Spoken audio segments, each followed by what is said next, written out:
A valley in Pennsylvania supplied half the world's oil. A river here is older than the mountains it flows through. A coal fire has been burning underneath a Pennsylvania town for over 60 years, and nobody can stop it. None of that is exaggerated. 15 facts, all real, most unknown. There's a town in central Pennsylvania sitting on top of a coal mine that has been on fire since 1962, and the fire is still going. The town is Centralia. It started when a trash fire at a dump ignited an old coal seam underground. Nobody could put it out. The fire crept through old mine tunnels beneath the town and just kept spreading. By the 1980s, the ground was opening up. Sinkholes appeared in yards. Carbon monoxide was seeping into houses. The state bought up most of the properties and tore them down. Nearly everyone left. Today, Centralia is almost completely empty. A few people refused to go and were allowed to stay. Route 61 through town got so buckled and cracked from the heat below that the state just closed it and gave up. It sits there now. Broken pavement, weeds growing through the cracks, smoke drifting up from splits in the ground on cold mornings. The fire has enough coal left to keep burning for another 250 years. In 1859, a small town in northwestern Pennsylvania became the birthplace of the modern oil industry, and then the world basically forgot about it. The town is Titusville. A man named Edwin Drake drilled a well in a muddy field along a creek and proved that oil could be pulled out of the ground and sold at scale. Within 10 years, that one small valley was producing half of the world's entire oil supply.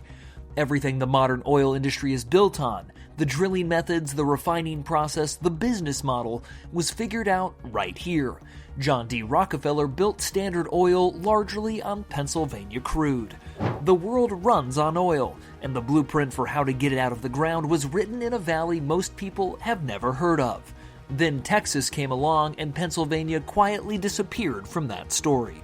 Pittsburgh exists because two rivers meet at one very specific point, and that meeting point once controlled access to the entire interior of North America. The Allegheny comes in from the northeast. The Monongahela comes up from the southeast. They meet at a sharp point of land, and right there the Ohio River begins, flowing west all the way to the Mississippi. In 1754, the French recognized exactly what that spot meant and built a fort there. Control this point, control the continent. The British wanted it badly enough to go to war over it.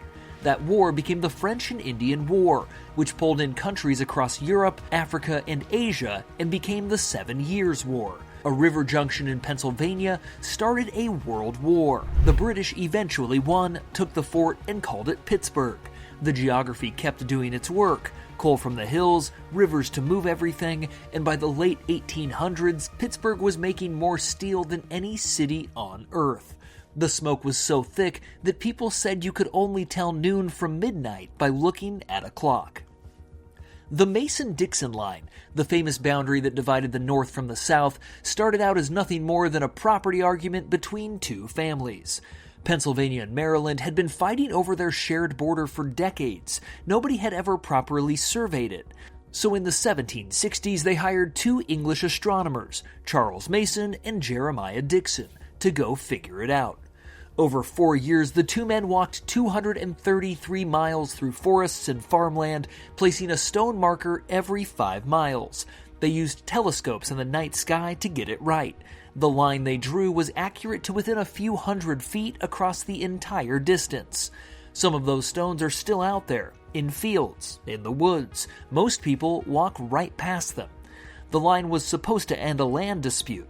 Instead, it became the symbolic divide between free states and slave states as the country expanded, the line that defined two very different Americas. Two astronomers, a property dispute, a line that ended up splitting a nation. The Susquehanna River is older than the mountains it runs through. Look at it on a map and something seems off. Instead of going around the Appalachian ridges like you would expect, it cuts straight through them, one ridge after another, like they're not even there. That's because when those mountains started forming, the river was already there. The Appalachians rose up around it. The river just kept cutting down through the rock, refusing to change course. The mountains went up, the river stayed put, and after millions of years, the river won.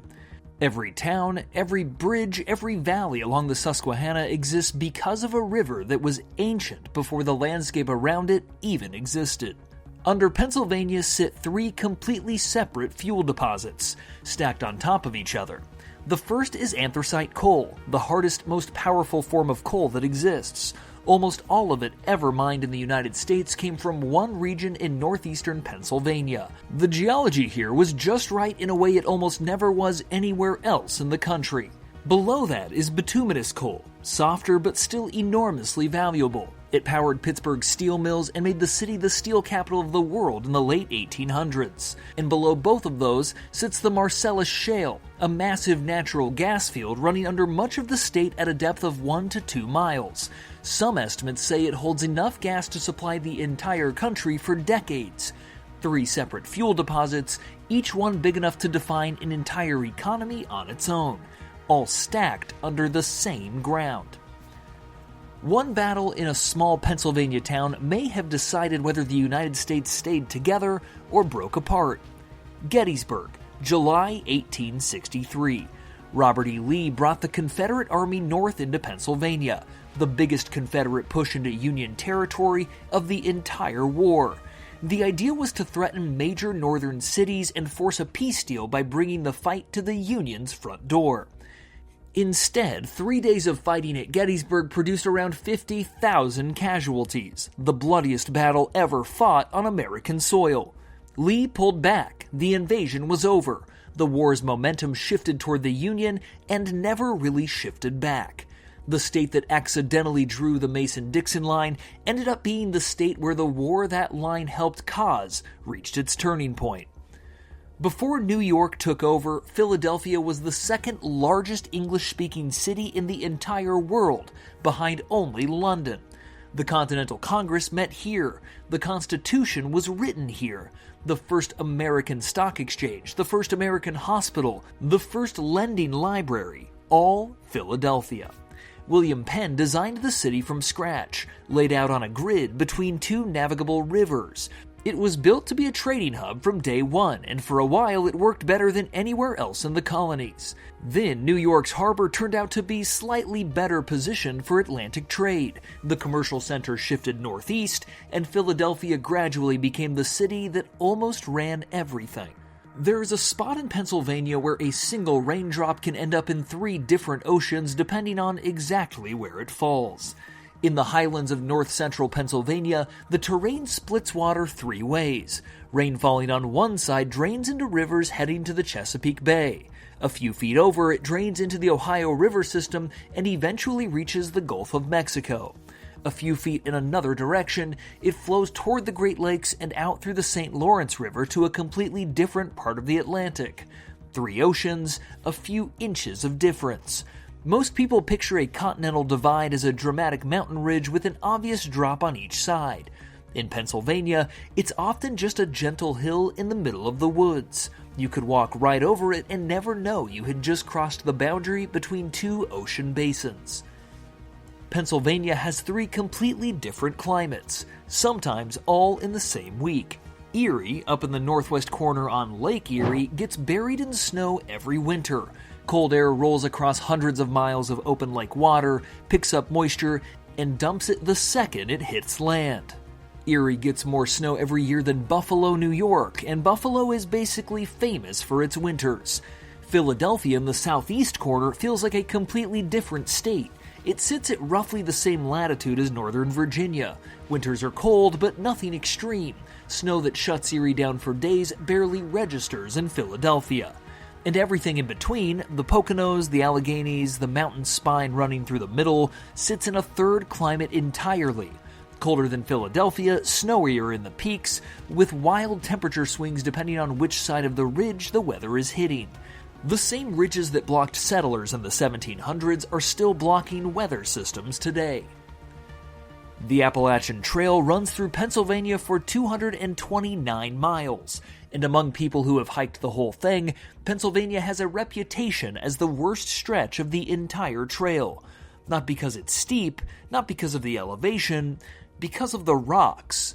Pennsylvania's section crosses miles of sharp, uneven quartzite boulders, the kind that twist ankles, shred boots, and slow even experienced hikers down to less than a mile per hour. People who walk all 2,190 miles from Georgia to Maine consistently say Pennsylvania is where gear breaks and spirits go to die. There's a nickname for it in the long-distance hiking world: Rocksylvania. The same ancient geological forces that made Pennsylvania what it is left the surface broken and jagged in ways that show up in worn-out boot soles just as clearly as they do in any history book. Pennsylvania produces roughly 80% of all the pretzels made in the United States. The pretzel capital of the world is not in Germany, where the pretzel originated. It's in York County, Pennsylvania, where a cluster of pretzel manufacturers has operated for over a century, producing the majority of every pretzel eaten in America. The connection goes back to Pennsylvania's German immigrant population, who brought pretzel baking traditions with them in the 1700s. The first commercial pretzel bakery in the United States opened in Lititz, Pennsylvania in 1861. Today, the region around York and Lancaster counties contains so many pretzel manufacturers in such a small area that locals simply call it the Pretzel Belt. 4 out of every 5 pretzels eaten in the United States comes from a roughly 30-mile stretch of south-central Pennsylvania. Pennsylvania has more covered bridges than any other state, and they were not built that way because they look nice. Over 200 are still standing, mostly in Lancaster, Chester, and Mercer counties. People photograph them constantly and assume the roof was added for charm. It was not. Wood rots. An open wooden bridge exposed to rain and snow lasts maybe 10 to 15 years before the structural beams give out. Put a roof over it, and those same beams stay dry, and the bridge lasts 100 years or more. The roof was pure practicality. A covered bridge was just a bridge you did not have to keep rebuilding. The fact that they ended up being beautiful was a bonus. Pennsylvania is the only original colony with no ocean coastline.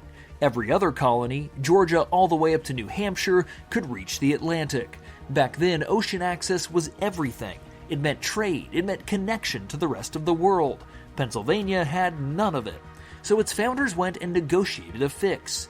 In 1792, they secured a 51-mile strip of Lake Erie shoreline in the northwest corner of the state. Just enough water access to keep the state commercially alive and connected to westward trade routes.